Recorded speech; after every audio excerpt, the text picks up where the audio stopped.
Chilling tales for dark nights.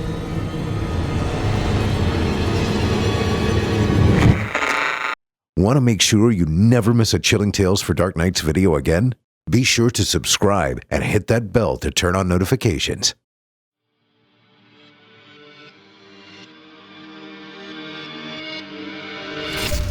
Welcome, dear listener, to Fear from the Heartland.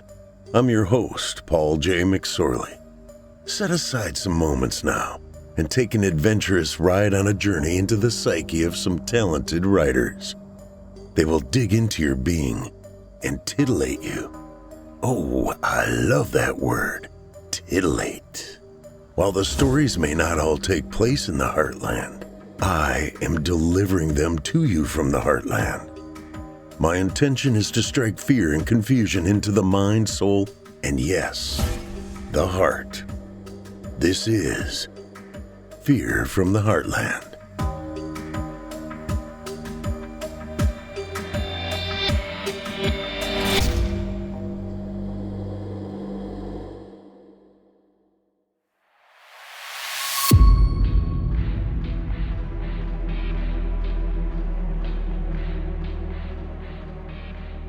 Hello, Heartlanders, and welcome to Season 5, Episode 12 of Fear from the Heartland. I'm your host, Paul J. McSorley. Hey, Heartlanders, you guys patrons yet? Visit simplyscarypodcast.com and click Patrons in the upper menu to join the club. You'll get ad-free versions of this and all our other podcasts, including hundreds of standalone releases from our audio archives dating back to 2012. It's a great way to show your support, and you get a whole lot for it.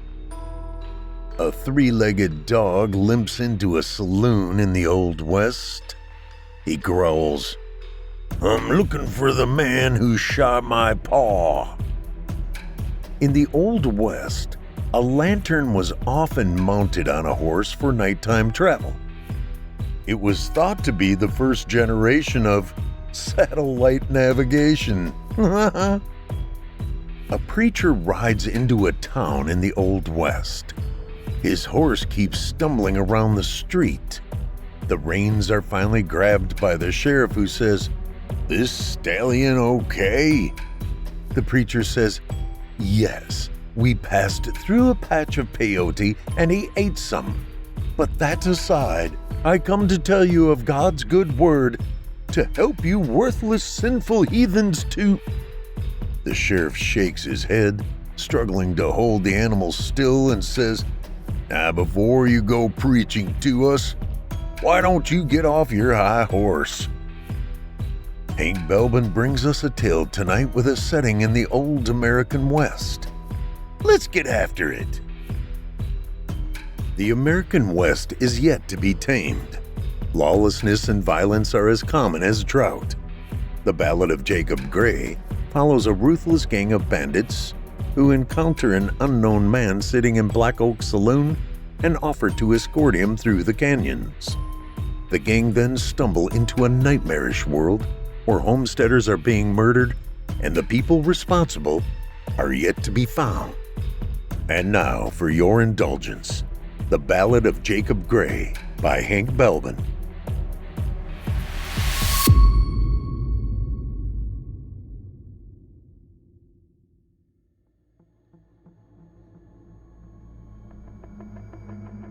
In the desert, the voices of God and the devil are scarcely distinguishable.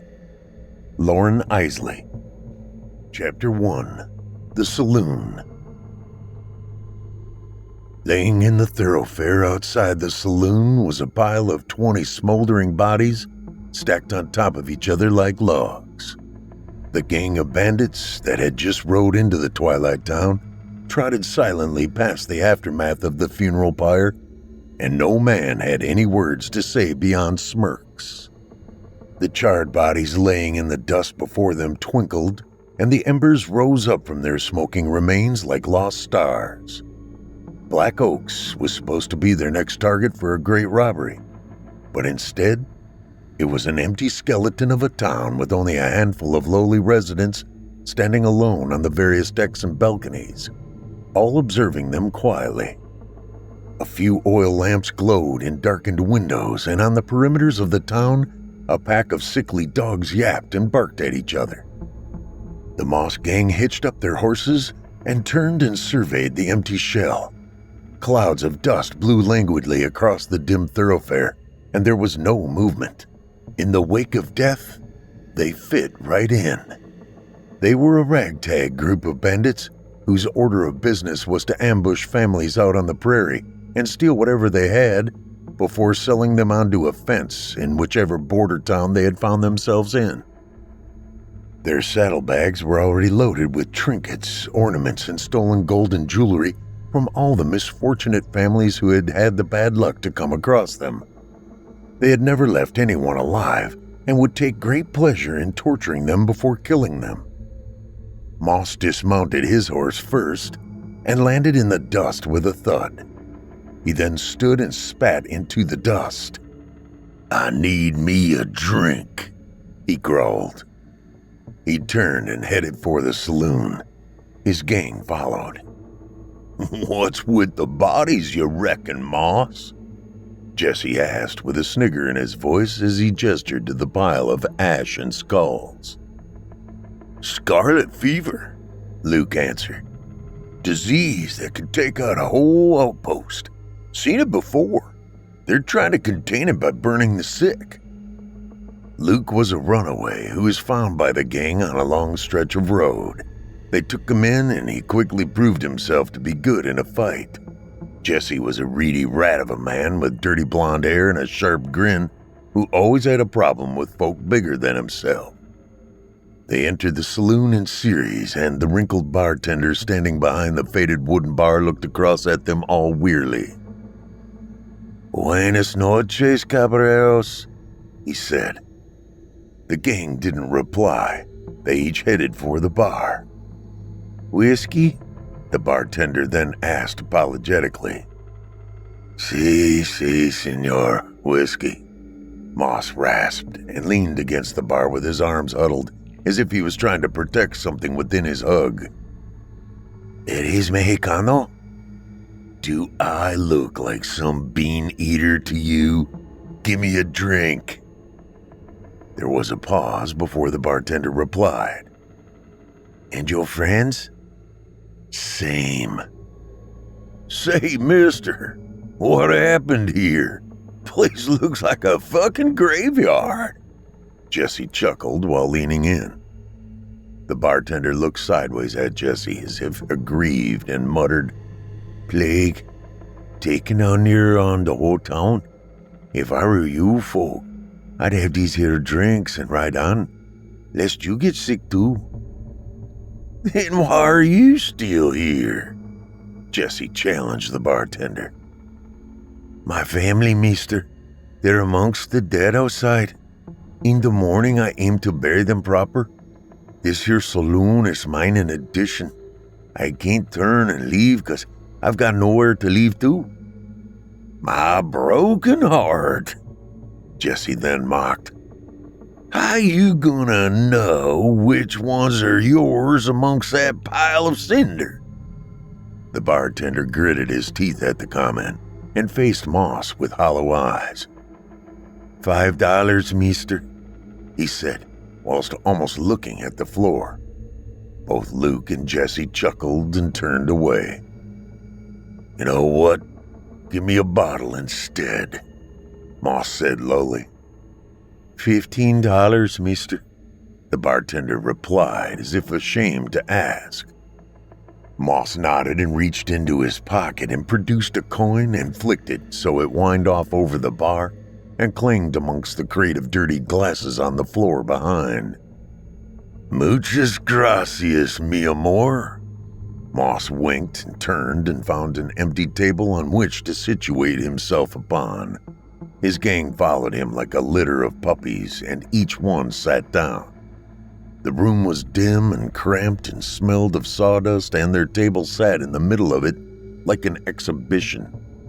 In various corners around it, there were illuminated only by faint candlelight, one or two tattered and lonely drinkers huddling over tables and whiskey kegs for tables who seemed alien in the light. their faces etched in bizarre lost portraits. The room was quiet.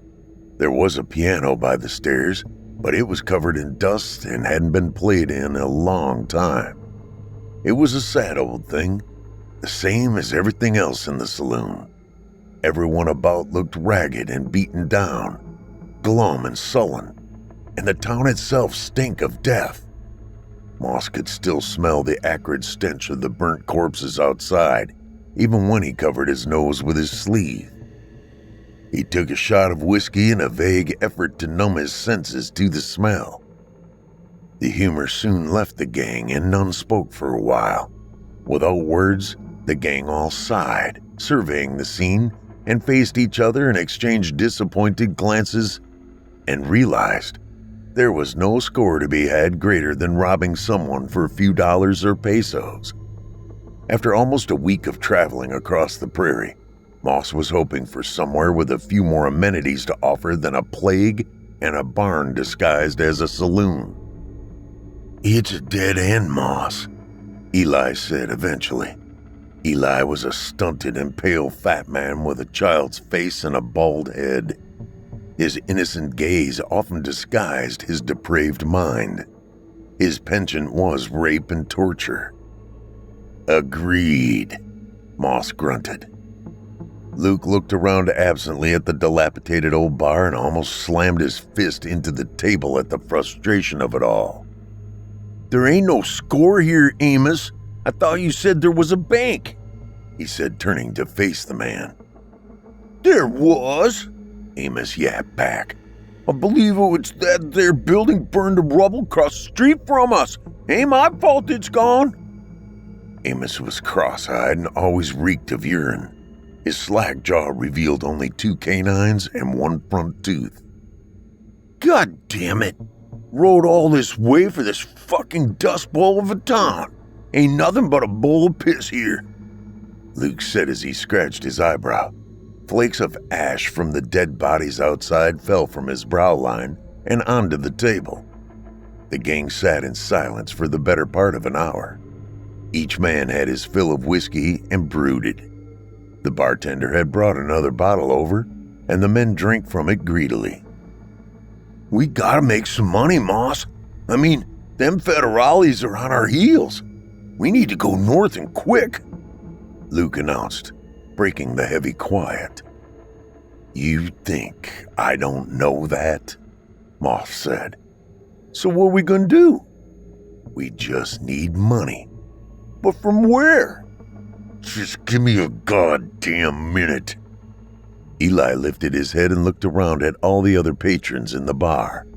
He analyzed each one and evaluated their perceived wealth. As his gaze vacillated between them all, he saw in the corner of the room something.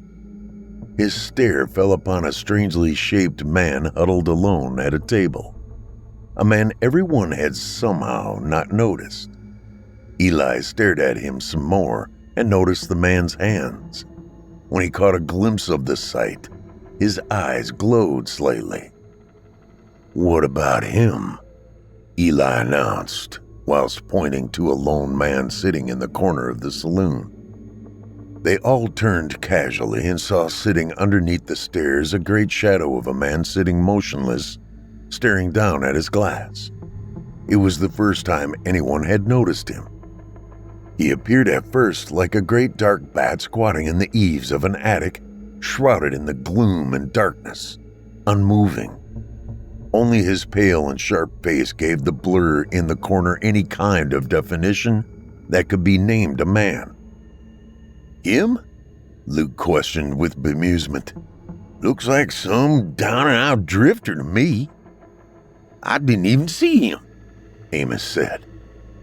"That's 'cause your eyes don't work too good," Luke jibbed, and Amos frowned at him. "He ain't no drifter. He's a dude," Moss said lowly as his stare fell upon the man. "A dude?" Luke asked. "A dumb rich man from out California way. Probably came here looking for more gold," Moss said, whilst staring at the shadow in the corner. "I doubt it. Amos dismissed and threw a shot of whiskey down his throat. You really that blind, Amos? Look at his hands, Eli said and pointed across at the man. Amos followed his finger and looked upon the stranger's pale hands. He's got a gold ring on each finger, and I'm willing to bet that he's got more about his person. That amount of gold alone would make this here ride worth it, Eli said. You got good instincts for this, Eli, Moss said without looking at him. He's right. This lonesome poor bastard is a literal gold mine who don't even know he's about to get mined. The men smirked and nodded at the task. Luke rubbed his hands together at the excitement of the bloodletting to come. What's the play, Moss? Luke snarled as his enthusiasm perked. Let's go say hi to him, shall we? Figure out his fucking story. If we get him outside, we can knife him and take what he's got. Moss had another shot of whiskey and then bolted up. His posse followed. They all turned and headed towards the table under the stairs. Moss came upon it first. The shadow of his form crawled across it, and the stranger noticed. It made it vague whether he had indeed noticed the presence of the men standing over him, like an ancient debt waiting to collect. Evening, Moss said, wearing a shark's grin. The man barely moved and simply smiled without looking up. Evening, gentlemen, he said in a soft and clean voice. Moss grinned more and tried to posture himself taller. You, live around here, do ya? His gang crowded around the table like vultures around a carcass. The stranger also grinned wider. You could say that, yes. Moss nodded and looked to his boys, then back at the mysterious man. Usually, when Moss comes upon people, they quake and shudder and give up all their secrets. But not this man. Moss wondered why. Moss was a huge man with wide shoulders and a thick beard.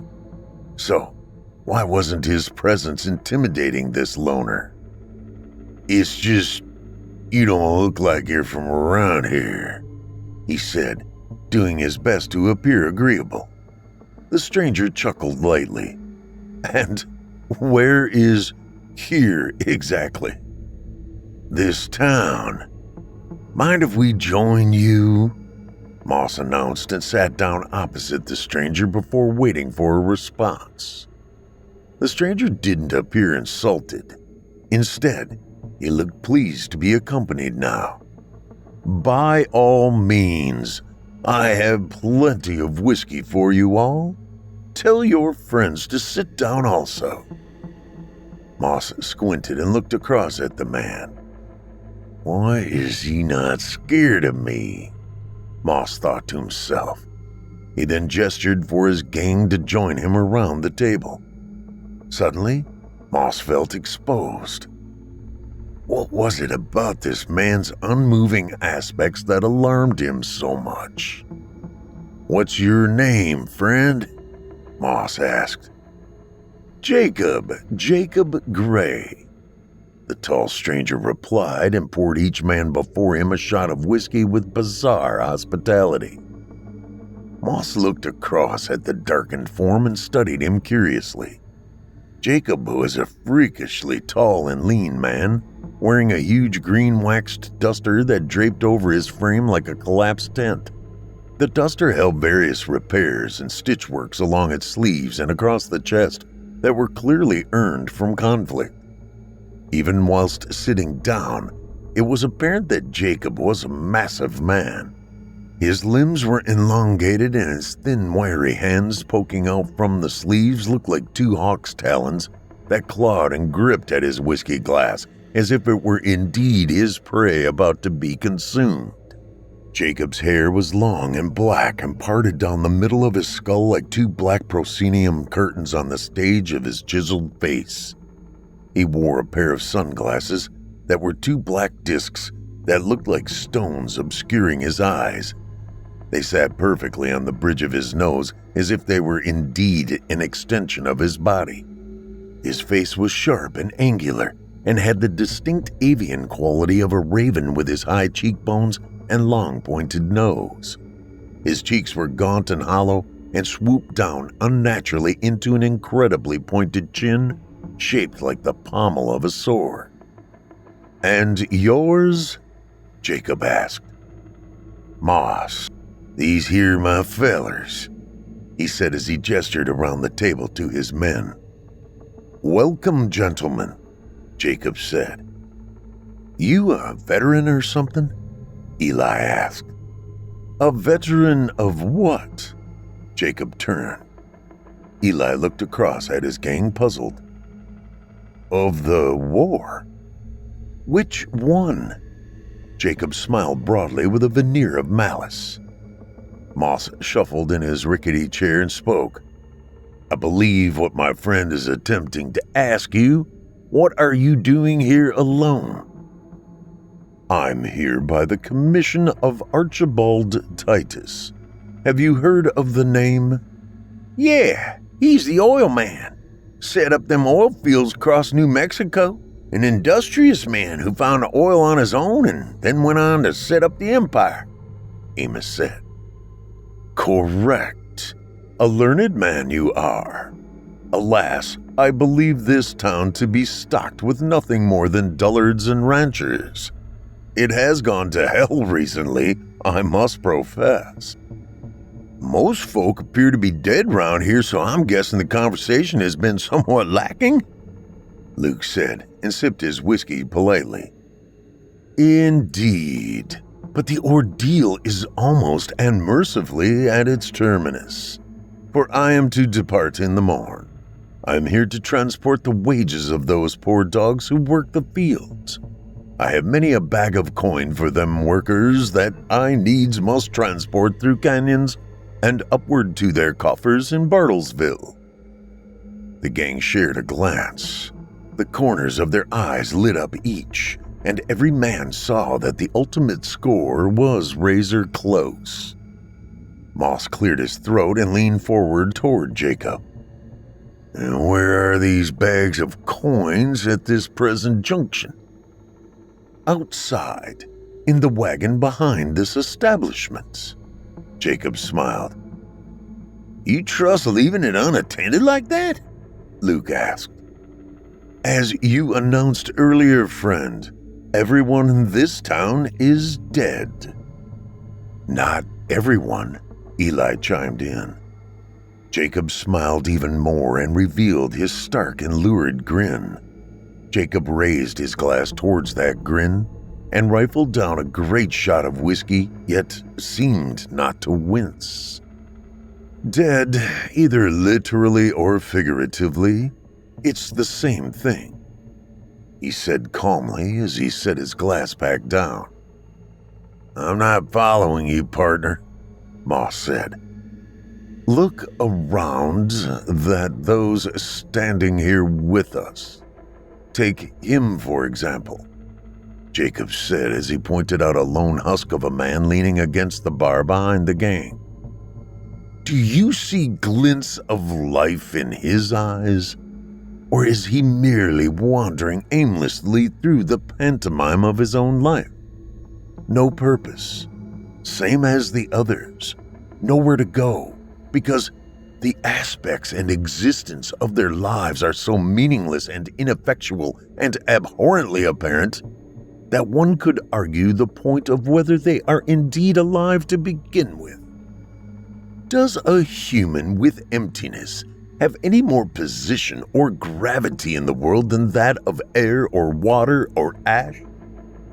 What, pray I ask, is the metaphorical line in which things that do not exist or are dead cross over and do become existent and live? How best to define life? Is it noise? Is it space? Is it marks left in the dust? If that is the case, then one could argue that almost everything here is alive. But we all know that is not the case. Things exist in this world without life.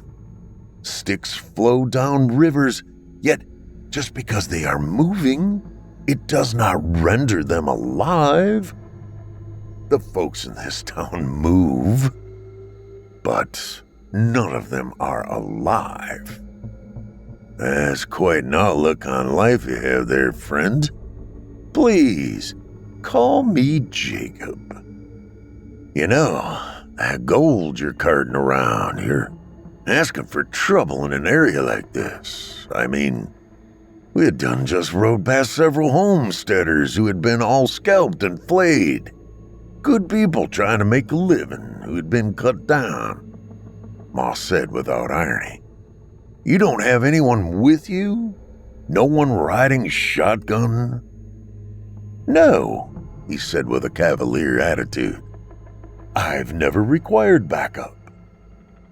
It's dangerous out there in the dust.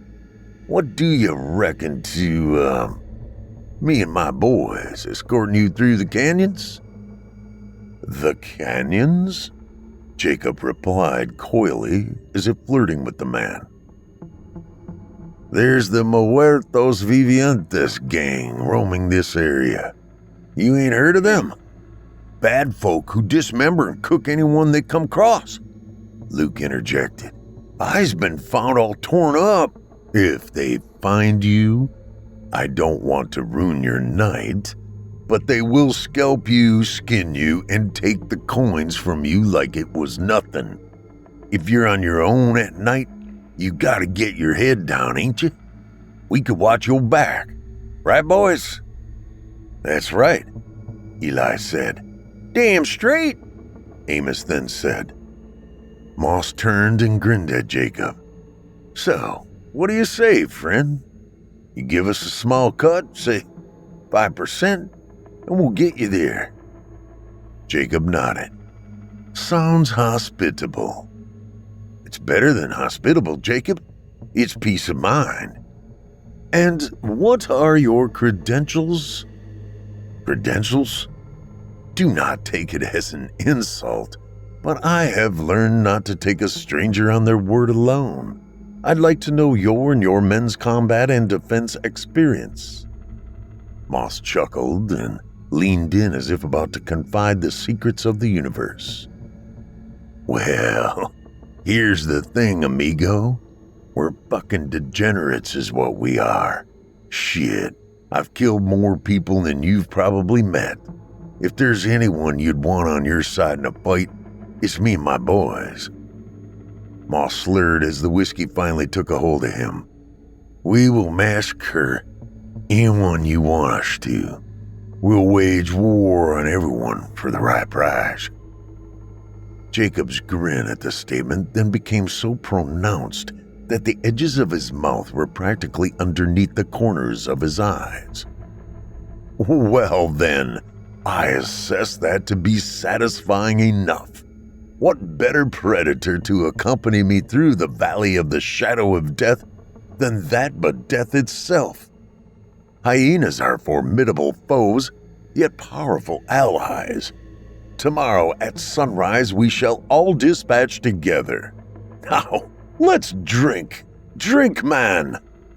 Jacob chanted, and then men cheered with him.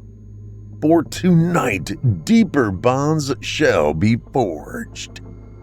The night was long, and the men drank a lot.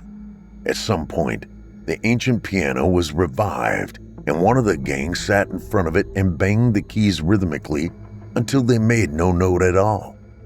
The rest of them danced along as if they knew the tune, and they sang merry lyrics that no one seemed to understand nor document.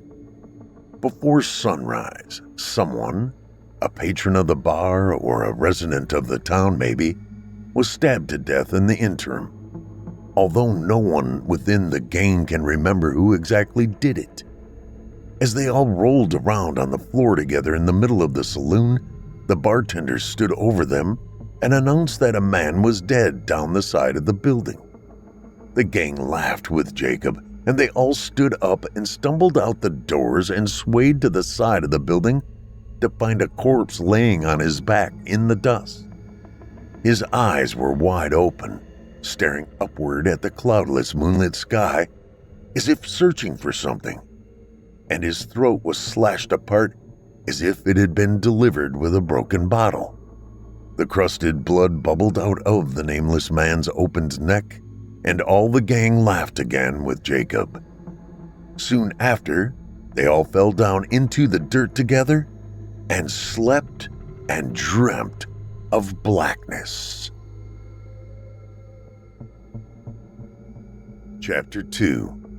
The Dispatch. The morning was cold and vacuous. Sunrise came apologetically and carved its way through the thick milky clouds about and created dark streaks of purple and blue across the yawning early sky. Dawn rose strangely, and its rays seemed to cast queer shadows all about the landscape and the town, and the shadows of the cacti and its perimeter seemed sickly or demented. Somewhere near the stables, a cockerel sounded off. The Moss gang had found a disused barn on the edge of town to bed down in. Each man had suited themselves in one of the open stalls in the small hours and had collapsed down into the hay from the night before in a drunken slumber. They all slept and dreamt of whirlpools. All but Jakob. He sat on one of the eave brackets in the loft, kicking his legs giddily like a child as he watched them all snooze in the soiled hay. He could already see what he was going to do to them all. Out of everyone he had met, these few deserved it more than what was quantifiable. But how best to order it? Would it be favorable to dispatch the leader first? Or maybe last? A painter often toys with which stroke to take first upon the canvas. A sculptor is always hesitant about which corner of marble to strike initially. Perhaps it is better to let the rhythm take over and go with the flow. The only question he had needed to ask himself was, who deserved it the most? A few minutes later, they all awoke to the sound of horrific shrieking. A banshee-like cry emanated from outside the barn. The wife of the murdered man from down the back of the saloon had found him. She had let out this ghastly, anguished wailing that, coupled with the cockerel's cawing, seemed to rouse the whole town. One by one, they had come shuffling out of their faded wooden houses, all half-dressed and tattered, towards the barn, and one by one, the gang rose and tried to shake the whiskey from their brains. God damn! Where am I? Luke said, coughing out wads of phlegm. In a barn, you stupid fool, Jesse replied. I could see that. I mean, where in the world? New Mexico, Moss grumbled. You not remember last night? What's all that hollering? Jesse then said.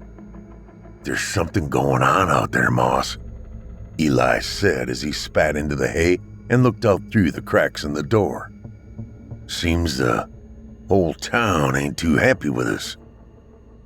What'd you mean, boy? Moss said. His head was heavy and his gaze couldn't seem to focus on anything. Eli stood watch and his eyes widened at the situation. Ain't sure at this present junction. There sure is a lot of them. They're coming straight for us. Eli shuddered and looked down at his groggy gang all laying in the hay like pregnant cows. He then peered back through the slat in the dried wood and saw that the townsfolk were dragging something behind them in kind of a funeral procession. Something black and wrapped in faded tarps. It was being dragged along through the dried mud on wooden skids, and it rocked as if the thing under the tarps was trembling.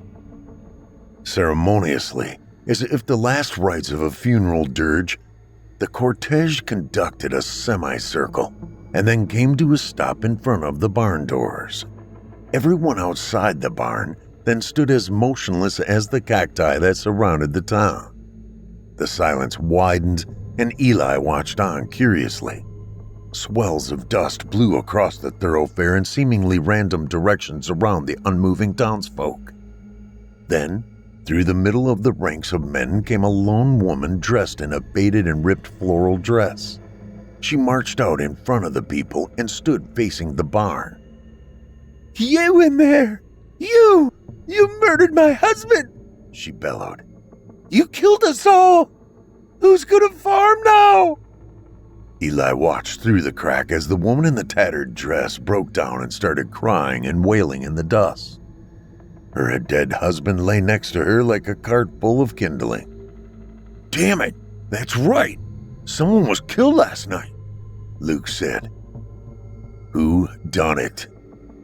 "Can't remember, Moss." "You'll be glad to know the wagon has been loaded and is ready for transportation," Jakob said giddily as he seemingly appeared in the middle of them all. The gang yelped and each bolted around to face him. "God damn it, where have you been?" Luke asked, almost panting. "Same as you, right here. We've got a problem. Looks like we're about to get run out of town." "Relax. Where's the wagon?" Moss asked as he tried to rattle his thoughts into motion. "The same place it's always been," Jakob replied. "Come out here now! Look at what you did!" the woman outside shrieked. "I do believe that is our cue to leave," Luke said. "Seconded," Eli said. The men gathered their things and put on their hats. "Yep," Amos said lowly and went for the back door first as if embarrassed by something. But as he did, Jakob came and stood in front of him like some obscene block of stone in his waxed green coat. Jacob's long arm barred across it like a brace, and it stopped his escape. Jakob looked down at him with a vague smile. Amos couldn't see behind his sunglasses, but he could feel that Jakob was looking straight at him, straight into his eyes. "'Twas ye who murdered the man, was it not? Don't ye think ye ought to take the achievements? Go and parley with the man," Jakob said and grinned. "See if you can negotiate us out of this affair." Amos frowned. "Why are you speaking like that?" "Like what, my dear boy?" Jakob smiled deeper. "Like that, ye old English-type ways of speaking. How much care for it?" "What manner of way I exchange dialogue is irrelevant. You earned the scalp, did ye not? If we are to depart this town on good terms, I believe it is your moral duty to stand by the kill and take that dead man's scalp for your own." "I ain't scalping no dead man." "Then why make him dead in the first place? If you do not have the compunction to see the task through, then why start it to begin with?" "I don't understand." "Your ability to comprehend the situation is trivial and predictable. You killed him last night with your empty bottle. You know you did. Why, the blood is still wet on your collar. And now your first instinct, as the dawn's sun rises and your head is clear, is to turn tail and run? I find that reprehensible. To not even acknowledge the kill? What hunter worth his salt would dare slay a deer and then turn and leave the carcass for the bugs in the earth? So what are you asking?" "I want you to go out there and apologize." "I can't do that." "Then you are a coward and a fraud, and I will not ride with you through the canyons. Your man gave me his solemn word that your rabble is the best in the area. Judging by this performance of cowardice, I'd say you are not. If you're not up to the task, then I'll assume that the deal is in fact off, and I shall find another." "I can't. I was drunk. It was an accident." Amos pleaded. The comments seemed to aggravate Jacob. He sighed and tensed up for just a beat as he looked down at Amos. The silence fell heavy in the barn, and each man stood there, not knowing what to do next, not knowing whether to draw their guns and fight the town, each other, or Jacob. Amos quaked as he stood in the shadow of Jacob. Finally, Moss interjected. "He's right, Amos," he said. "You need to do it. You need to go out there and either apologize, try talk your fucking way out of it, or fight him." "If I go out there now, they're gonna kill me." "So be it," Jacob growled. "You earned it." When no protest came from any of the gang, Amos realized he had no choice. The gang watched him with cold, flat eyes as he stood there before them like a scorned child.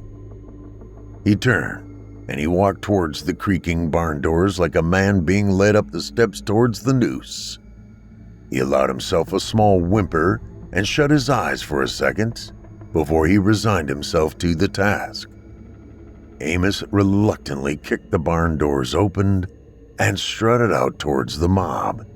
He came to the edge of the sledge and saw hanging lifelessly from underneath the tarp the cold gray hand of the dead man.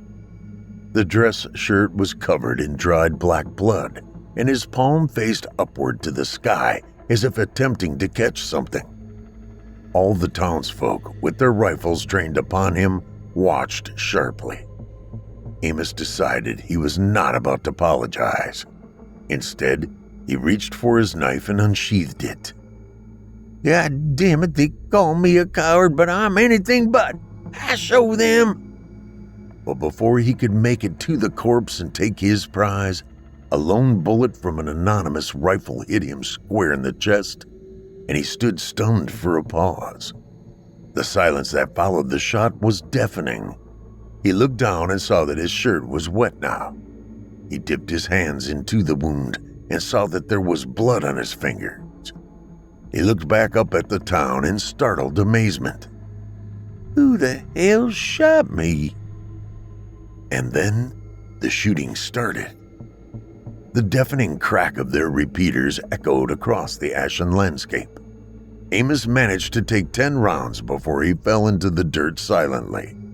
He sunk down in a hail of bullets, and afterwards, the townsfolk soon came about his desecrated corpse and started hacking at his dead limbs with their farming tools. His gun and his clothing was divided amongst the rabble, and his body was splintered and hewed alike amongst the people. Before long, Amos was nothing more than a pile of cutlets that the residents soon dragged away and then threw to the pigs for feeding. Jacob watched the whole thing from the edge of town. In the interim, he and the rest of the gang had crept out of the back doors of the barn and had stole away to the wagon. The gang looked on appalled as their friend was hacked to pieces in front of them. But not Jacob. He sat with his arms crossed in the driver's box of the wagon and smoked a thin black cigarette, watching them all slash away at the corpse laying in the dust. And when it was done, he tossed the butt and snarled with joy and cracked the whips of the wagon as if the show was indeed over, as if the metaphorical theater curtains had dropped over the whole thing. The horses neighed and bucked into motion, and the wagon went on past the smoldering bodies and the blood-stained thoroughfare and the dilapidated saloon and the ghoulish townsfolk all holding their rifles absently as they looked down at the blood and the body parts of the dead man who killed one of their own. And soon, the wagon left it all behind. The town disappeared behind them in a shimmering haze of heat, and the desert before them took over. They rode on. Jacob sat at the helm and grinned to himself the whole time. Eli rode shotgun and noticed.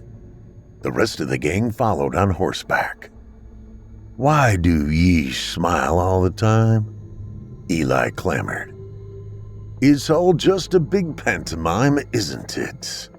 Jacob replied without looking across at him. His grin became even more prominent. He was my friend, ye know? Chapter 3. The Journey. They rode on across the plateau in a long file, and no one spoke for a while.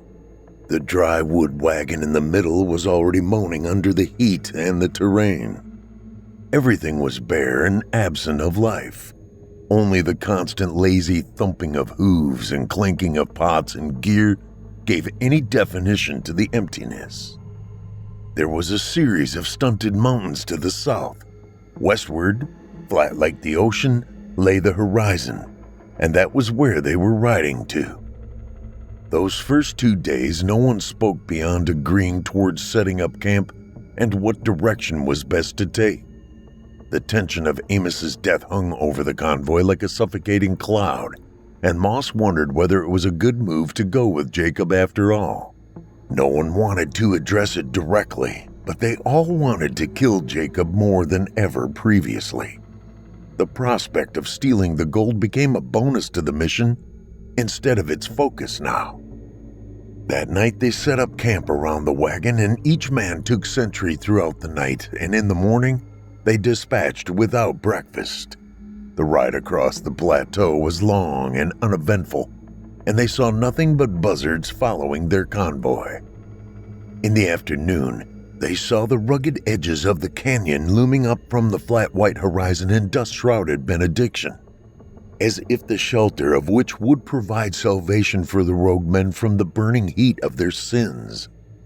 The wagon creaked and rocked gently from side to side as it made its way over the Gastine and then into those canyons. The immense yellow orb in the cloudless sky glowed, and the shine of it desiccated everything underneath it. "Why'd you send him out to die?" Eli finally asked Jakob.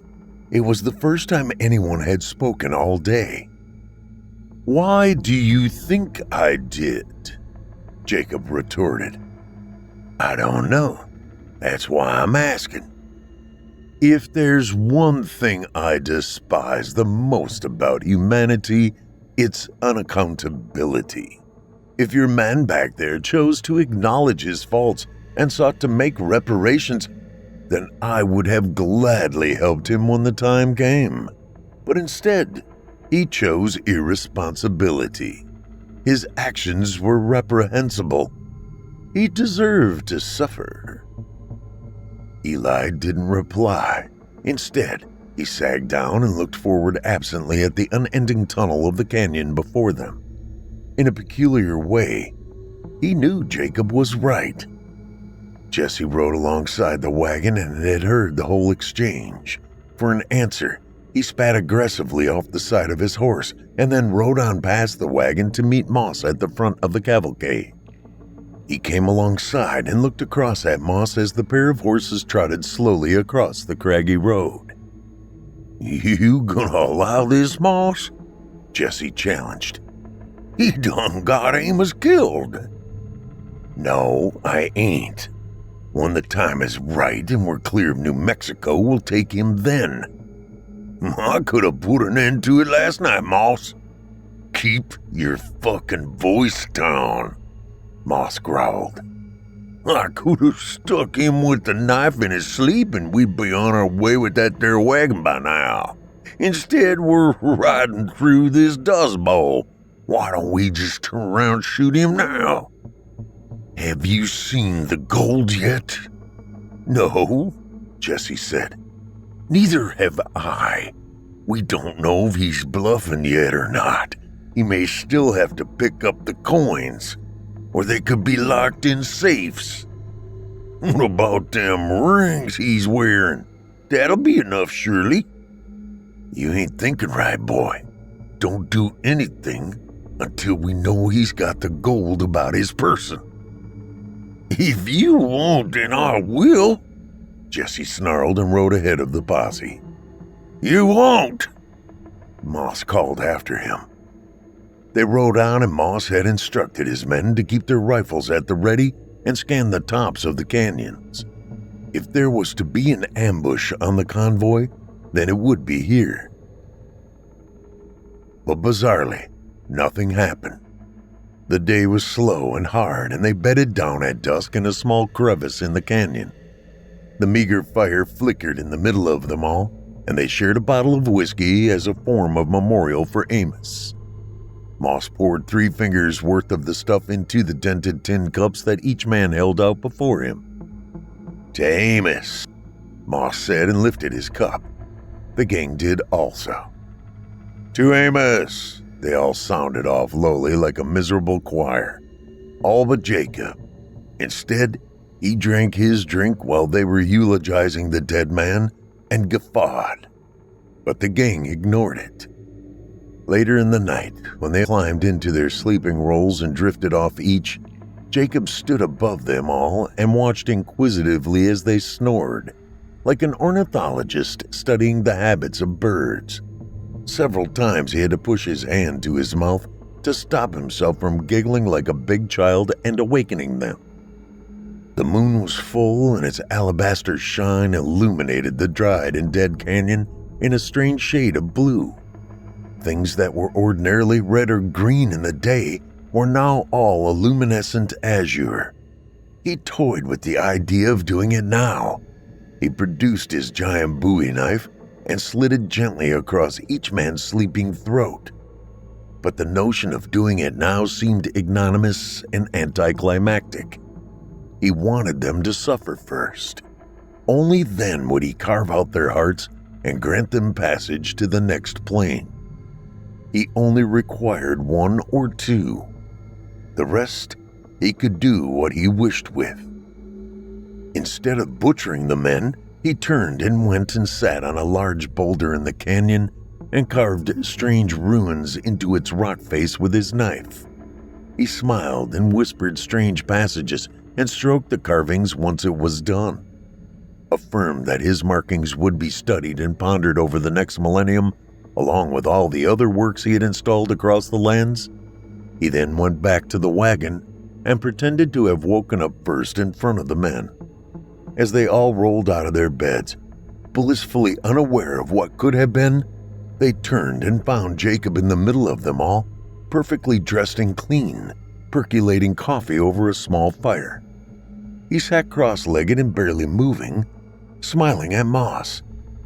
Moss raised up from his mat, rubbed his eyes, and just looked back at Jakob strangely. What is that bastard thinking now? Long road ahead, boys, Jakob grinned. Have some coffee before we dispatch. It's nice and hot. How much further? Luke asked. It's a long road, you can be sure of that, Jakob said as he went to each man and poured coffee into their awaiting cups like it was an augury. You'll need all the fortitude you can muster. Drink, he laughed. I heard strange rustlings near our camp last night. I believe we are being followed after all. The men looked at each other queerly and then drank the steaming coffee. They rode on, and the next day they descended rocky switchbacks, and they found themselves shut of the canyon and into arid brushlands that stretched off boundless and bare in every direction, save for that same jagged canyon behind. The islands of bone-white clouds drifted listlessly across the blue sky to the east. The surface of the road ahead rippled in the heat mirages, and each man knew it would be an ordeal like no other to cross such a plain. The horses groaned and snorted as Jakob cracked the whips and forced them to trot on across the searing earth. The air was dry and abrasive against their exposed faces, and each man felt his skin slowly cracking until it almost resembled the parched earth they were riding over. This damn heat, Jesse moaned after a while. Moss, we should go back Montana way. At least then I can put a damn coat on when it's cold. You best acquaint yourself with the heat, young man, for there is plenty more heat to come. Jakob chuckled. Jesse frowned and took it as a threat. What you mean? He hissed. You'll see soon enough." Jesse fell back from the wagon and wondered what Jakob meant by such a statement. The more he had thought about it, the more he reckoned he should just shoot Jakob in the back of the head as soon as the opportunity would allow. He laid his hand over his revolver grip and quietly waited for such an opening. "So how much gold you reckon you got in the back there?" Moss asked Jakob, doing his best to appear amicable. "I do not know the exact figure, but it is a substantial amount." "Show me." Jakob turned his head slowly like a hawk. "Why?" "So I know we're not going to end up with a 5% cut of pottery instead of gold." "You're a cynical man, Moss. Why would I be tasked with the transportation of such meaningless antiquities?" "So you'll have no problem showing me then?" "They're in lock boxes, my good man, none of which I have the keys for. So you're going to just have to take my word. But if it'll settle your apprehension, I shall show you the bill of ladings when we make camp." Jakob chided. "Fine, but it's dangerous lands out here, so you're gonna want us on your side. Otherwise, who knows what could happen?"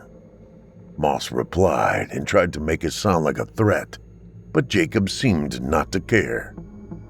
"Whatever can happen will happen. Only the vicious survive." After they had made camp, Moss went and took Jakob to one side and demanded to see the inventory of the wagon. Jakob gladly obliged and produced a small piece of expensive paper neatly folded in his duster. He smiled as he handed it to Moss. Moss read it, and when he saw the amount of gold listed at the bottom, his mouth dropped and he almost gasped with laughter. It was even more than he had previously imagined. "I'm sorry I doubted you," Moss said, and handed the letter back graciously. Jakob nodded. "You'd have to have been a fool not to want confirmation of such wealth. No matter." Jakob slapped Moss on the shoulder and dipped his head in reverence. "I shall be unavailable for sentry duty tonight, my good man," he said. "I aim to paint tonight." Moss frowned. "Paint?" "Indeed. What better use of one's intermission?" "I didn't know you painted. What do you paint with?" "Everything. Good night, and I shall see you in the morning." Jakob turned and disappeared into the shroud of night. Moss turned and watched him pass and thought of how peculiar his statement was. What did he mean by that? Noon the next day, and they had come across a burned-down homestead. In front of the charred skeleton of the wattle and daub mud house, there was a family. 3 men and 2 women, and several children strewn over the landscape in primitive arrangements. All of them had been scalped and beheaded, and their heads had been placed on their torsos and oriented so that they were all looking back towards the burned-down building that was their home. The slack of their dead expressions made them all appear ambivalent to the horror that had taken them. The wagon didn't stop. They rode past the massacre, and each man simply reviewed this scene with stony ambivalence. The desolate winds howled across the wastes, and through the gutted house and over the dead family and the scene, disappeared behind them in a shimmering blur. It was only after another hour did someone finally speak. "Why would they do that? Put them heads like that?" Luke asked, more to himself than anyone else. "Must be Rara Murray Indians," Moss said absently, knowing it wasn't them. "Indians? Goddamn savages!" Jesse replied and spat into the sand with disgust. "If I had it my way, I'd murder the whole brood." "Why put the heads like that?"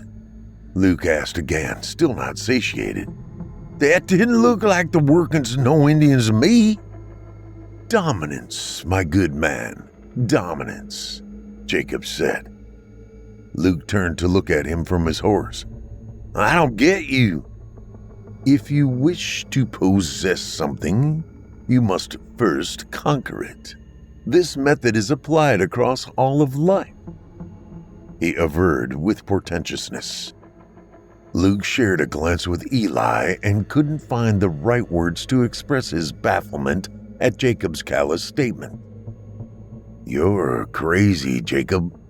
I think the sun has cooked your damn brains, Eli said instead. So it is that life survives through savagery. Those who are weak and weary shall be labeled as prey, and the strong and willing shall feast upon their evanescence and essence.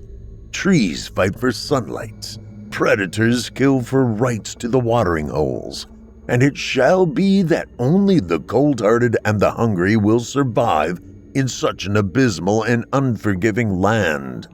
There is no mercy for the incapable, and when there is no more prey to consume, they shall turn to each other. The universe shall die eating itself. The sentence fell heavy across the gang, and each man coiled and retreated in on themselves. They rode on, and after a while, all the horses neighed and started looking about wearily as if some unseen force near them was panicking them. The horses pulling the wagon darted their heads about skittishly and kept on trying to break free from the reins. What the fuck is wrong with these horses? Luke exclaimed. They're spooked by something, Moss answered. By what? There ain't nothing out of here. Could be them Meritos Vivientes, Jakob offered. Moss grimaced and squinted as he ran his gaze across the landscape. We ain't seen no signs of them yet. It's something else that's bothering them. Just keep your rifles cocked for now. But something was clearly very wrong.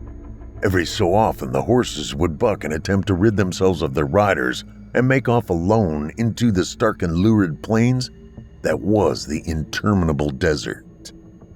I'm just relieved I commissioned your services, gentlemen. Jakob winked. They rode on. Chapter 4. The Empty. By nightfall, as they made their way across the plateau, something seemed to answer the horses' portent. Seemingly rising from the heat, a great churning storm began to swell unnaturally on the horizon ahead of them. Thick black clouds accrued and soon smothered the skyline in inky dark, as if somewhere ahead, a great ancient factory was pumping out soot into the iron-gray backdrop.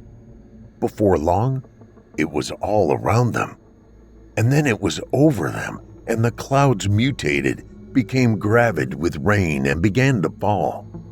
Thick, earthy-smelling rains hammered down unnaturally in the desert, and the skies cried out with jolts of blue lightning and cracks of unseen thunder, as if the sky itself was wailing or protesting. They rode and rode through it all as best as they could, but the skies were dark, and no one knew which direction they were heading in anymore. The horses became inconsolable, and soon resigned themselves to sprinting maniacally as one towards an unseen point. No amount of whipping nor reining could contain their terror. They rode through the tremendous downpour as one body. They grouped around the wagon as if trying to extract warmth from its bulk and sprinted desperately through the wall. The storm front loomed large ahead of them and only seemed to grow the more that rode on through it. By midnight, the gales lashed at their exposed skins, and the protests of the horses and the shouting of the men were drowned out in the impenetrable wall of rain surrounding them.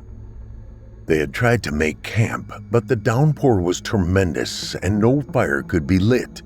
The gang soon resigned themselves to huddling in a pile underneath the wagon and waiting eagerly for the clearing of the brooding skies. They hitched their horses on each wheel and climbed under the vehicle's shield. all but Jakob. He sat on top of it, having offered to take watch through the night. The men, too weary and enervated of strength, simply agreed. "I'll not put up with this much longer, Moss," Jesse moaned. "This ain't why I chose to ride with you boys. Like it or not, you're here. Why don't we just get him now and be shut of it? He's up there right now. Let's do it," Jesse whispered, and the gang shared a concerned glance. "Keep it down. Might hear you," Luke muttered. "Shut it, Jesse. Try get some sleep," Moss barked. "How the fuck am I supposed to do that? We don't even know where we are." Eventually, they did sleep, and the storm continued on above them all, and they each suffered strange dreams. Moss imagined himself decomposing into the sands down a long and narrow well of earth brick. When his essence settled at the bottom of that black well, he found himself in a stone room with no doors. It was cavernous, and wooden staves burned and flickered in the corners of the chamber. He was laying in the middle of the space, looking up absently at a vaulted masonry ceiling. Palls of sickly-smelling smoke drifted languidly around the torch flames like ancient diseases. Misshapen and shambling mutants stood over him, all peering down and examining his paralyzed form. Their waxy, featureless, and croaked faces all leaned over him on the primordial altar. In the corner of the room was an immense gray shroud, enshadowing them all, watching over the whole operation. Although it had no features, Moss could see that it was smiling. The shadow moved closer until it was over him. It appeared to be bartering with the faceless ghouls as they all examined him.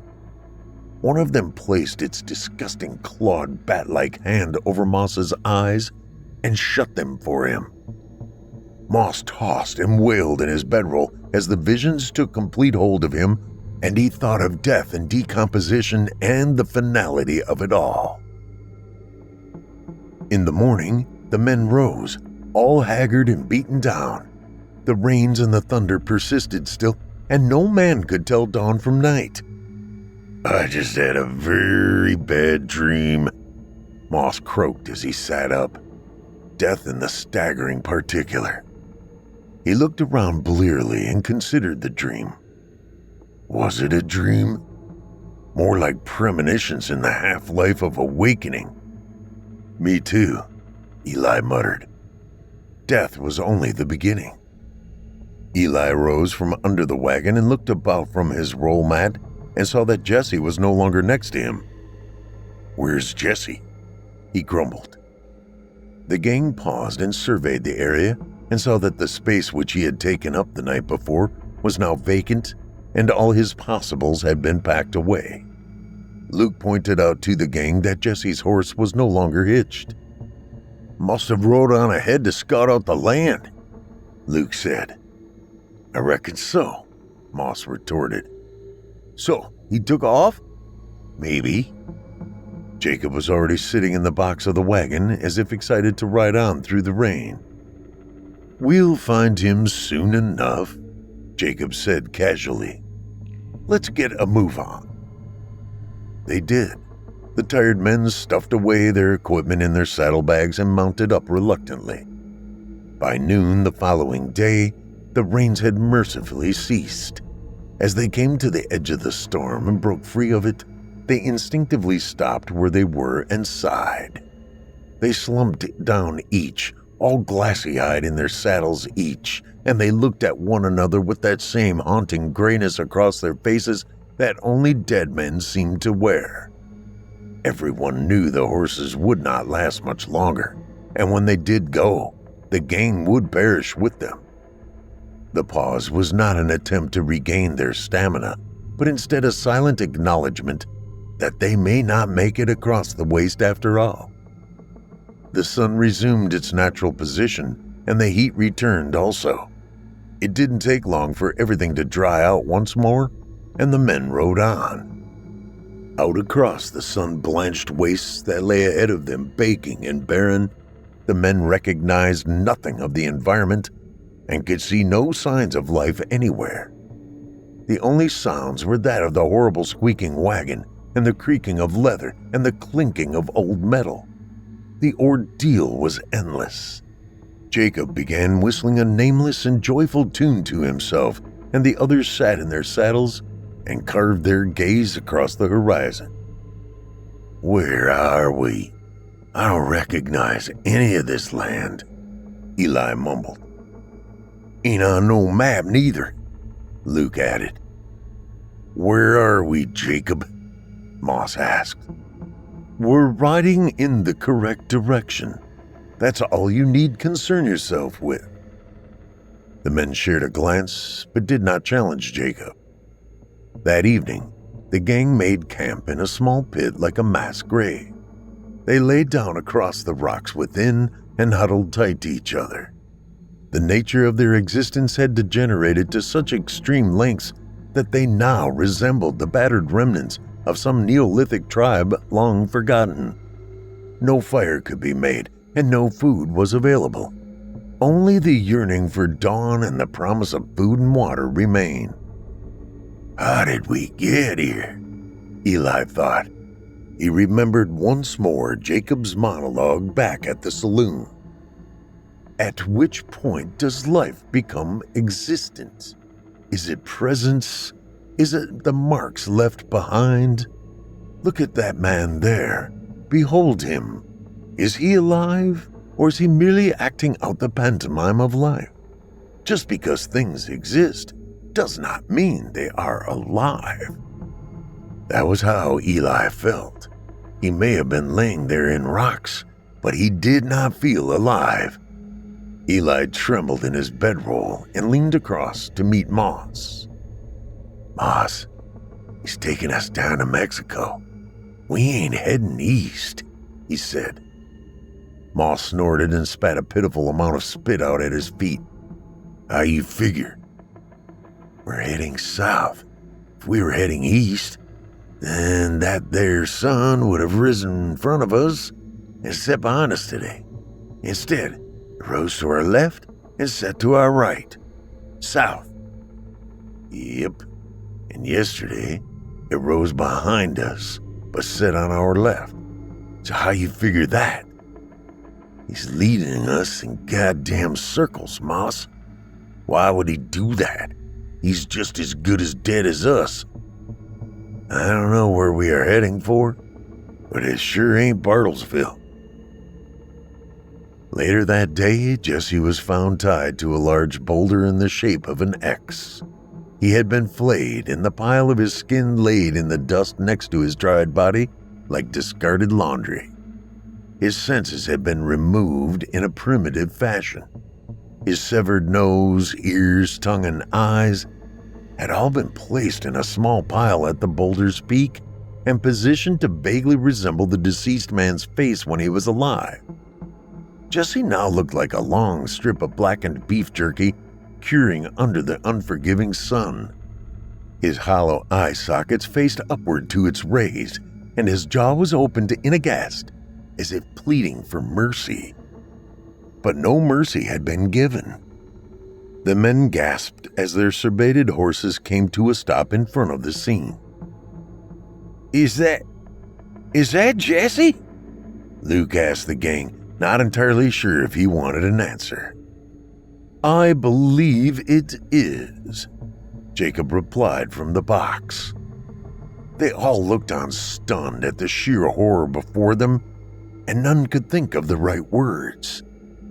Carved into the boulder around the exhibition in a semicircular fashion were strange hieroglyphs and markings that looked like they could have been made eons ago. Primordial symbols that none of the gang seemed to recognize. "Good God, what in the hell are all those? That weren't no goddamn Ramuri Indians. That ain't no Indians' work. That's the devil. There are demons out here," Luke cried hysterically. "I knew broader things were about." "God damn it, shut him up," Moss commanded. The devil's in these lands. This is wider than we know. Shut up! Moss snapped. We're in hell. Luke then whimpered as he looked upon Jesse's dried-out husk laying prostrate before them. I believe it was indeed these muertos vivientes you speak of, Jakob said calmly. How the fuck you figure that? Luke shouted. Your man rode on ahead, alone. He was prey. Muertos vivientes means the walking dead in Spanish.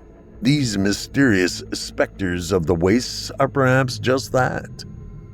Jakob turned and faced Moss.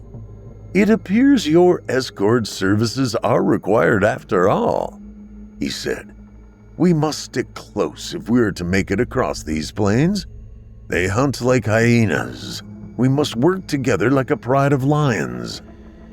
God damn, I have no part of this, Luke said. I'd sooner take my damn chances right back to the Scarlet Town. There's something bare wrong here and I have no damn part of it. Luke, we need to ride on. Dig your own graves, damn it, Luke said, and spat into the sand, and it evaporated before the mark could be made. With that, he turned and rode off back in the direction they had all come from. Luke, get back here! Moss howled after him, but Luke ignored it and continued riding until his form vanished over the horizon of that pulsing white light of the desert. Let him go, Jakob said. He'll not make the ride. What remained of the party watched him leave and then turned and trotted on in the opposite direction. The cacti forest and the brushlands then flattened and slowly transitioned into vast salt wastes and lakes of gypsum. The white sands all around, as white and glowing as the sun above, had no definition and seemingly stretched on infinitely. The parched broken skulls of coyotes lay discarded at various intervals along the track, and the color of them was as phosphorus as the sun, as if each being staggered on as long as they could before collapsing. They rode on for days, and each day seemed to be longer and longer. One night, they camped in the ruins of an old Pueblo adobe house. It was full of burnished pots and rotten wooden ladders not yet collapsed. The roof had either caved in or been peeled away by the desolate winds. Now there was just the hollow skeleton of the jack rafters and the infinite tar-colored sky above, littered with small white star-shaped holes that appeared like piercings in the facade of the night sky, and beyond them must have laid everlasting nothingness. In the blackened fireplace of the house were the charred remains of a small skeleton. They laid in their bedrolls in front of it and finished the last of the whiskey and tried to light a fire and dreamed of home. Jakob had disappeared soon after dusk. He'd instructed them to keep watch over the wagon in his absence and that he would be back before dawn. Both men had watched him vanish into the twilight haze of the burned-out doorway, and then no more noises were heard. We ain't getting out of here alive, are we, Moss? Eli sighed. Don't look like it, does it? Horses won't go much further. I don't even know which territory we're in anymore. I'm telling you, this ain't on no fucking map. This is somewhere else, Eli whispered, as if too scared to speak the words out loud. We'll find out in the morning. Then neither spoke for a while. The moon rose full above them, and there was an alarming silence to the wilderness. Not a single sound save for the pair's own quiet breathing could be heard. Moss stared up at the swollen alabaster circle up there through the broken roof and thought of his dead men. He thought of death and eternity. Did Luke make it back? I should have gone with him, damn it. Moss slid off into an uncomfortable and dream-filled sleep. He awoke back in the stone room once more, and he saw only the gray shadow above him now. The mutilated and faceless beings were gone. Only the darkness remained. It hovered over him like wet smoke before turning and extinguishing the only candle in the room. Then there was only blackness once more. Eli heard Moss cry out in his sleep, as if being molested by some unseen force. He turned and buried his head in his hands and tried to remember the faces of his parents once more. Dawn crawled around and the morning air was cold and vacuous. Both men rose. The weary horses by their sides nudged at them desperately, trying to parlay water from their owners. But there was none to be had, and both men pushed their horses away. Their faces were gaunt and withered, and Moss noticed how Eli's usually pert and fat cheeks had now sagged and appeared wrinkled like the cheeks of an emaciated dog. Soon after the dregs of coffee were made, Jakob appeared from behind the wagon, as if he had been behind it the entirety of the night, and asked the men to hitch up. "First, we need words. We need to know where the hell we are," Eli said. "Arizona, dear boy," Jakob replied, passing him by. "Arizona? I thought we were making for Oklahoma," Moss interjected as he followed Jakob to the wagon. "The storm had ruined that for us, unfortunately. We had to change direction. There is a transit station for Archibald Titus in Tucson," Jakob said as he climbed up to the box of the wagon. "We may deposit the gold there and be rid of this task."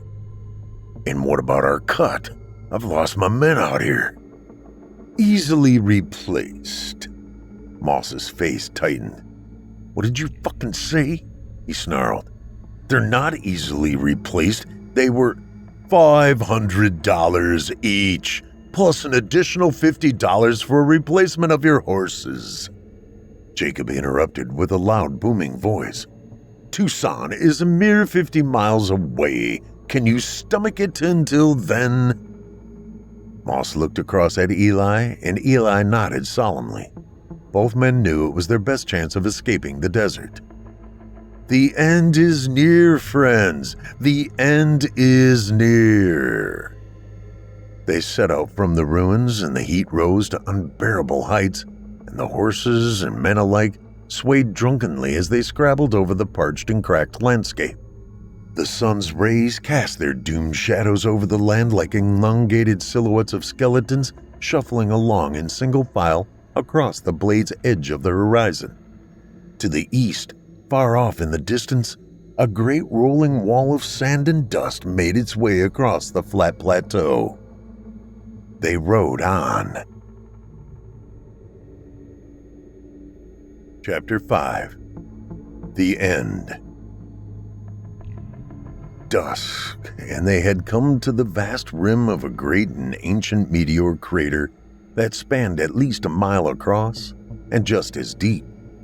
It sloped down into the earth like a giant stone sink that caught only the cold blue space of the evening emptiness. Bizarre vapors rose from fissures in the ground down there, and the crater first appeared like a colossal black lake. Moss stood at the edge of it all and gazed down into its seemingly infinite dread. "What the hell is this? Where are we?" Moss growled. "The beginning. The end," Jakob said as he stood up in the box of the wagon behind Moss and Eli. "All we'll ever be is dead. The flash of life we enjoy is vastly contrasted by the infinite amount of time we'll spend dead. It's all we ever were. It's all we will ever be. But I hope you enjoyed the ride whilst it lasted." Moss snorted and shook his head, staring down at the dust around his feet. His head began to pulse with rage. "God damn it! Stop talking like that!" "Like what?" "There's nothing here! Don't you understand?" Moss screamed, turning to face Jakob up there. "Where are we gonna go? How are we supposed to get around this?" "You're not." "What?" "This is where your journey ends," What the fuck you talking about? Jakob doffed his hat and let it fall to his side. Welcome to the great American slaughterhouse, as it was always envisioned and designed. And alas, you are the cattle, Jakob said as he jumped down from the wagon and landed firmly on the ground. Moss simply stared at him and thought briefly about which method was the best way to kill him. You really are crazy, ain't you? He said. I thought as much. I would like to show you something, Jakob replied politely before turning away from Moss. Moss gritted his teeth. Hey, where are you going? Jakob then navigated to the back of the wagon and dropped the tailgate before dragging a large chest to the rim of the bed. He unlocked it and then produced a small Hessian bag that was wet and dark at the bottom. Small drips of purple leaked out and fell into the arid sands. He reached into it and proceeded to pull out a large oval shape from its pit. He then lifted it and showed it to the remnants of the gang. It was Luke's severed head. It had received the same treatment as Jesse's before it. Jesus fucking Christ, Moss said. But he rode in the opposite direction. Not far enough. Jakob squawked like a child. Moss glowered. You? Me, Jakob said as he put the skinless head back into the bag and dropped it. Moss's hand fell to his side and Jakob stiffened only for a moment. For the first time since they had met him, Jakob Gray shrugged off his waxed duster and threw it to one side. Underneath it, he wore only a pair of black trousers.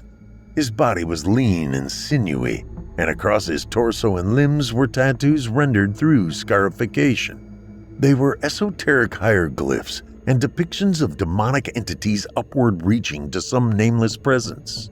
Tied across his bare chest was a bandolier that holstered 2 gray Bowie knives, each a foot long. Sticking out of his trousers was a dirtied Colt Dragoon revolver. There was never any gold, Jakob said slowly as he unsheathed both knives. What? Moss asked, slowly reaching for his revolver. Jakob watched, but seemed not to react. Like lambs to the slaughter, you were so easy to fool.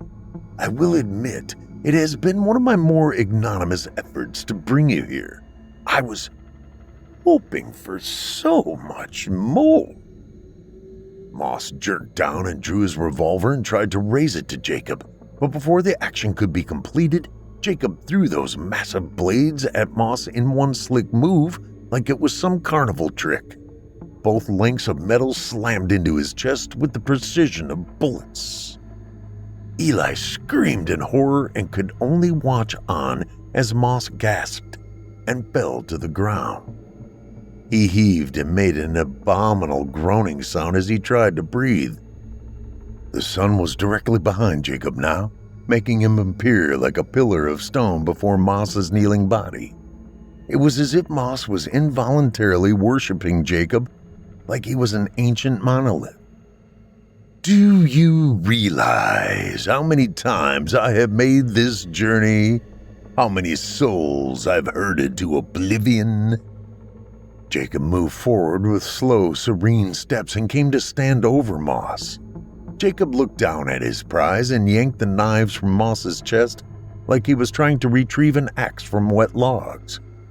Moss looked up blearily on his knees as the crimson started to pour from his panting mouth. Jakob simply watched with a wry grin smeared across his pale face.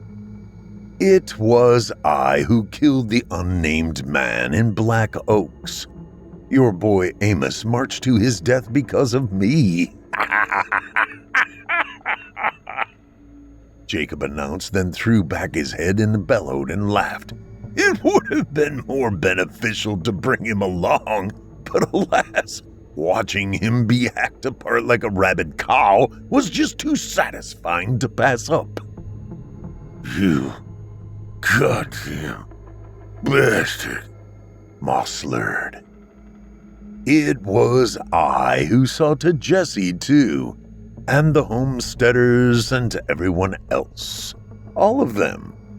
There is no muertos vivientes. It was all me. In the end, the universe will die eating itself." Jakob then stepped forward once more, and then lopped off his head. Moss's head rolled off and came to a stop just in front of the stunned Eli.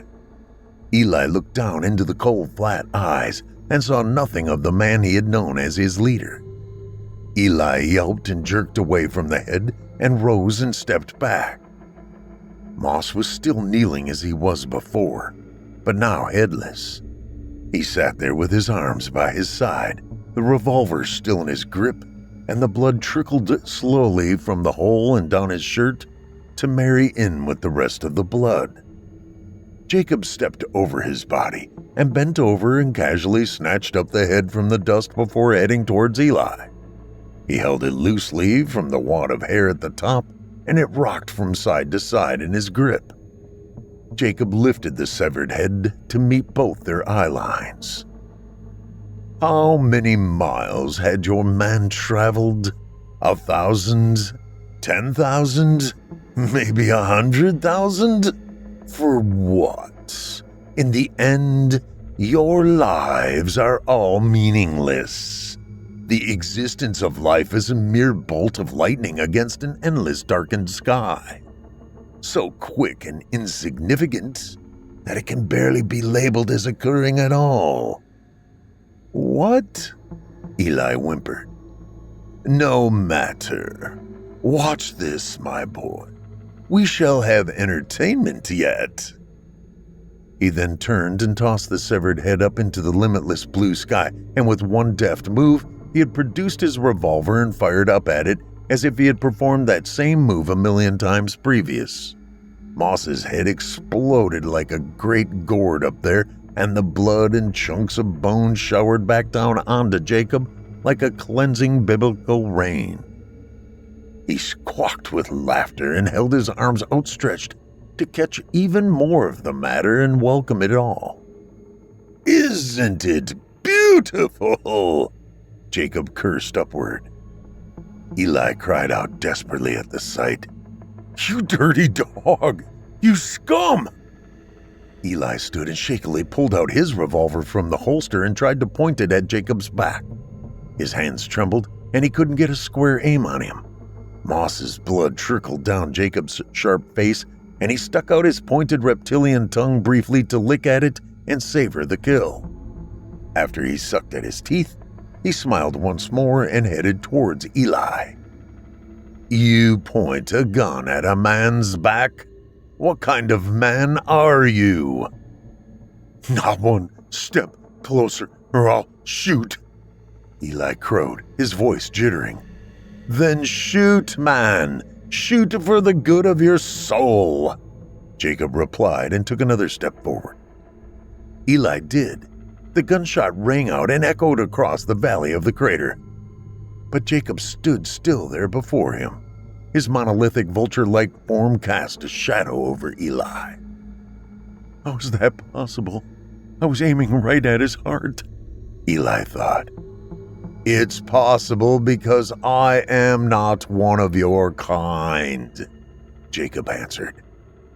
Eli lowered his revolver and stood staring at Jakob, dumbfounded, realizing Jakob could hear his thoughts also.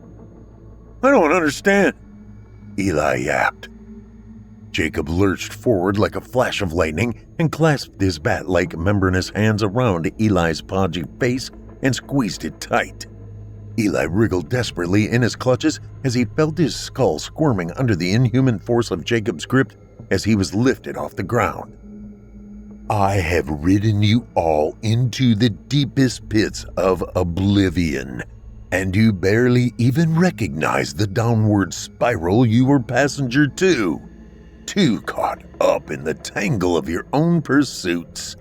And now you shall stay here with me forever, Not even when the stars have sunken in on themselves and gone black shall you find reprieve, Jakob shouted, and his voice soon morphed into a demonic hiss.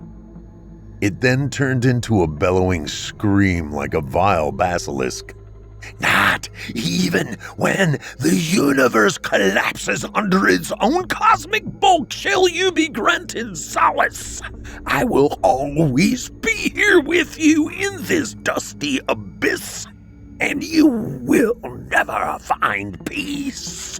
Look upon my face and know that you have bear witness the end of time. Jakob slowly reached up and removed his sunglasses. Eli gazed into his face and saw only utter horror. Eli screeched. Jakob had no eyes. Instead, his vacant and rotting sockets were filled with pulsing worms and maggots that writhed and fell from the 2 deep holes in the man's raven skull like waterfalls of slime. "What are you?" Eli yelped. With that, Jakob smirked and began compressing Eli's head even harder until his eyeballs began to bulge out of his skull and pops of blood gargled and bubbled out of his mouth and nose. Eli tried to talk, but the pressure of Jakob's grip was so immense that he could not focus on anything else other than the distinct internal sounds of his skull cracking. Flashes of red pulsed across his eyesight. As he attempted to plead for mercy, the words became smothered and soon started coming out like the quacks and hissings of a dying swan. Eli slapped and punched desperately at Jakob's body, but the strikes went unacknowledged. Jakob's hands then met in the middle, and the red sludge in between them dripped and fell from his pale palms. Eli's headless body slumped down into the dust at Jakob's feet. Thick purple geysers poured from his neck and pooled in the sands below. "I am all," Jakob simply replied as he stood over the body. He stepped over the corpse and went and oriented himself at the cliff's edge that overlooked the hole in the world and sat there for a while, looking on, content with the environment he had generated. The grand architect musing upon his works. Jakob then produced an ancient stone pestle and mortar from his satchel. The thing was rough and seemingly carved out of an obsidian block of granite eons ago. The sun was setting, and it began casting streaks of red and purple across the alien plateau. It was no longer New Mexico. It was somewhere else entirely. The Nether Realm. After he had prepared the bodies, he moved down to the center of the crater, dragging them behind his wagon as he did, and then he started feeding the grinding device parts from the dead gang, which he then smashed and mulched into a fine paste. As the sphere of the red sun began to fall below the horizon on the dead landscape, Jakob began applying the rendered paste across his naked body. He massaged the gore and tallow into each crevice until he was slippery and shining in the moonlight with the puree of the dead men. He then took up Moss's snapped femur bone in his hand like a ritual axe and began drawing out strange symbols in the sand around himself that apparently represented some obscure astronomical model to which he was only privy to.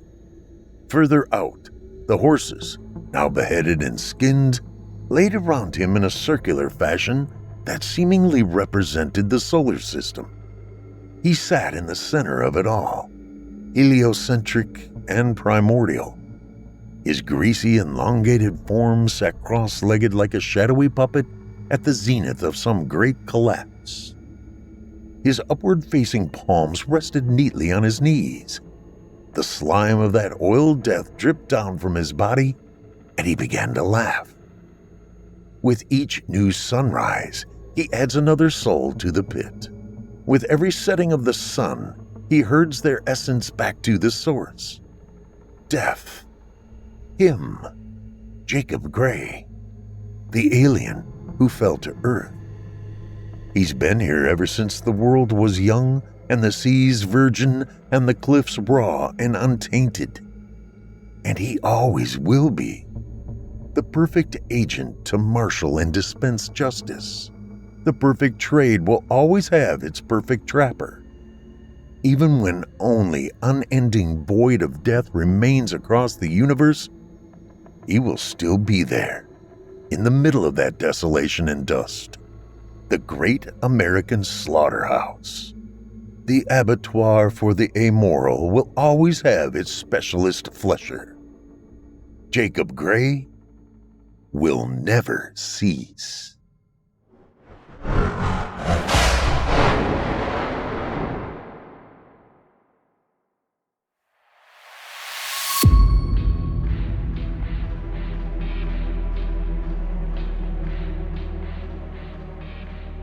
I hope you enjoyed tonight's tale, The Ballad of Jakob Gray by Hank Belbin.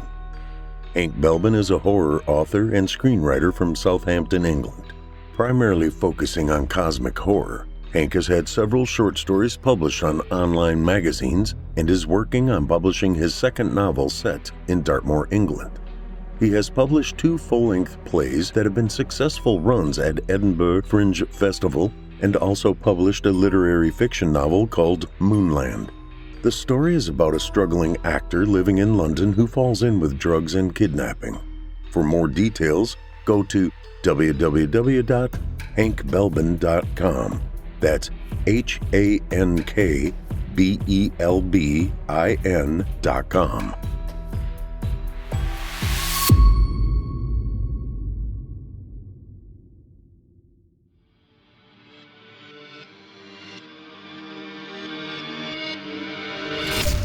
If you enjoyed tonight's story hosted by yours truly, Paul J. McSorley, you can search my name on Chilling Tales for Dark Nights on YouTube for additional previous stories. If you'd like to hear more lengthy tales, be sure to take a look at my audiobooks.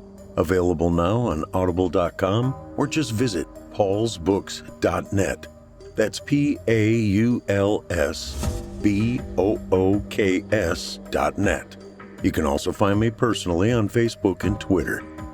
And with that, listeners, our weekly journey into the psyche has just about come to a close. But before we go, I'd like to take a moment to thank you for joining us for tonight's episode and remind you to take a moment to stop by our iTunes page and leave Chilling Tales for Dark Nights a 5-star review and a kind word.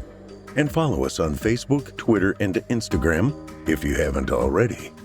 And while you're at it, please remember to stop by our Apple Podcast page or wherever else you listen to your favorite podcasts and subscribe. The charts are based on subscriptions, not listens. So if you haven't subscribed yet, I'd really appreciate it. I'm your host for Fear from the Heartland, Paul J. McSorley. I've enjoyed the titillation tonight. Ooh, there's that word again. Thank you for joining me. Hope to see you again next week at Fear from the Heartland.